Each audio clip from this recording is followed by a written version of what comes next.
Public speaking is an art. പ്രസംഗം ഒരു കലയാണ് എന്നാണല്ലോ പറയുന്നത്. എപ്പോഴാണ് ഒന്ന് കലയാവുന്നത്?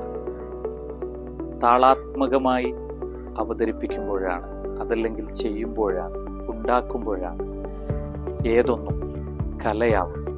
മൈക്കിന് മുന്നിൽ നടത്തുന്ന കേവല ബഹളങ്ങളോ അലർച്ചകളോ എന്നതിനപ്പുറത്തേക്ക് ഒരു പ്രസംഗത്തെ ചിട്ടപ്പെടുത്താൻ നമുക്ക് സാധിക്കുമ്പോഴാണ് പ്രസംഗം യഥാർത്ഥത്തിൽ കലയായി മാറുന്നത്.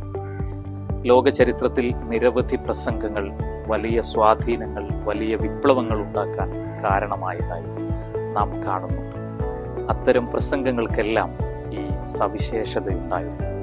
അതുകൊണ്ട് നമ്മുടെ പ്രസംഗങ്ങളും താളാത്മകമായി വേണ്ട വിധം ചേരുവകൾ ചേർത്ത് ചിട്ടപ്പെടുത്തിയാൽ നല്ല ഒരു കലയായി മാറും. അങ്ങനെ ഒരു കലാത്മകമായ പ്രസംഗം അവതരിപ്പിക്കാൻ നമുക്ക് സാധിക്കും.